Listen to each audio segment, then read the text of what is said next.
Hi అండి, అందరికీ నమస్కారం. ఈరోజైతే మా కుటుంబం అంతా శ్రీశైలం యాత్రకు బయలుదేరామండి.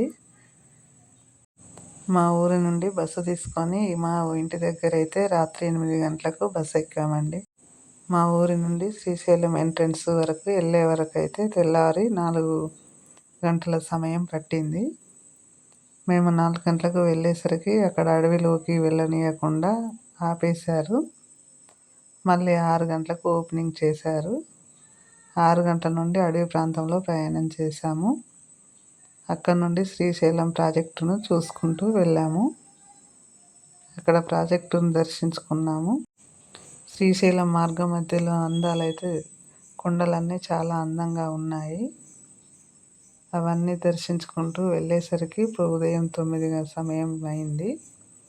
శ్రీశైలం ప్రాజెక్టు దగ్గర ఆగి చాలాసేపు ఆ దృశ్యాన్ని అయితే వీక్షించాము. చాలా అందంగా ఉంది. శ్రీశైలం ప్రాజెక్టు వద్ద 1 గంట సమయం పట్టిందండి. అవన్నీ దిగి చూసి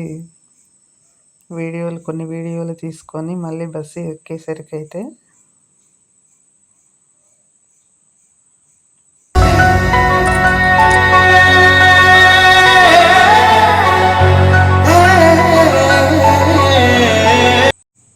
మళ్ళీ అక్కడి నుండి మేము బస్సు ఎక్కి మళ్ళీ ఒక అర్ధగంట ప్రయాణం చేసేసరికి పాతాళగంగ వచ్చిందండి.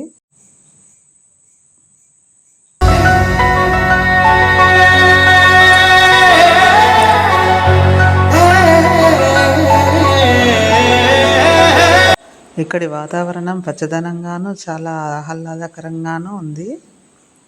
అలాగే కనులకు చాలా కనువిందుగాను కూడా ఉంది.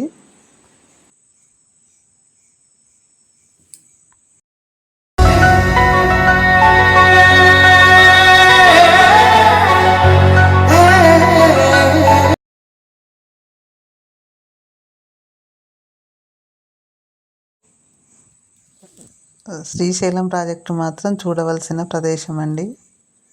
అక్కడికి వెళ్తే చాలా హాయిగా ఉంది. కళ్ళకు చూడడానికి కూడా చాలా చాలా అందంగా ఉంది.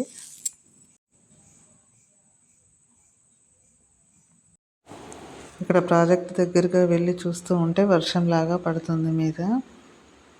చాలా చల్లని వాతావరణంగా కూడా ఉంది.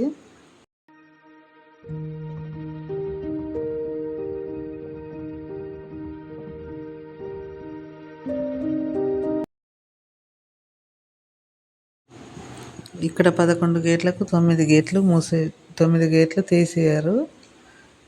2 గేట్లు మూసివేశారు.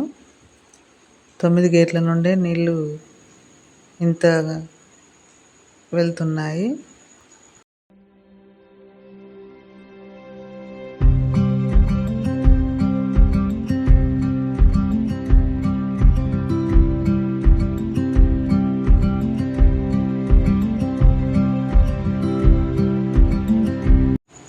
చాలామంది ప్రయాణికులు కూడా ఈ దృశ్యాన్ని వీక్షించడానికి చాలామంది వస్తున్నారు.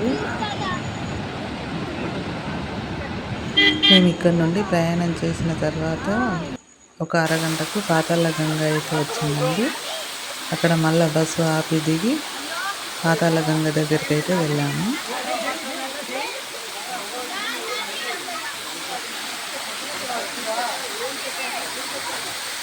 ఇది పాతాళగంగ అంటారు. ఇక్కడికి వెళ్ళి చూసి మళ్ళీ పైకి ఎక్కాము. ఇక్కడ పాలధార పంచదార అక్కడ కొన్ని ఫోటోలు తీసుకొని ఇంకా పైకి అయితే వచ్చామండి. మీరు కూడా ఈ దృశ్యాన్ని చూసి చాలా సంతోషిస్తారనుకుంటున్నాను.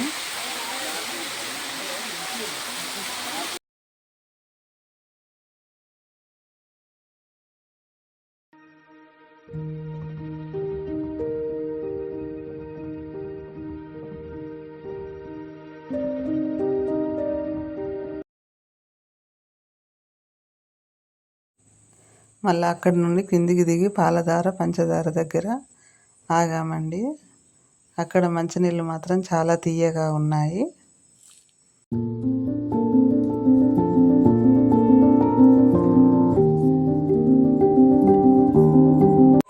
అక్కడ నుండి అయితే మళ్ళీ శ్రీశైలం టెంపుల్ దగ్గరికి అయితే వెళ్ళామండి. ఇక్కడి వరకు అయితే ఈ వీడియో ఆపేస్తున్నాను. ఈ వీడియో ఎలా ఉందో కామెంట్ చేయండి. అలాగే ఈ వీడియో నచ్చినట్టయితే సబ్స్క్రైబ్ చేసి లైక్ చేయండి.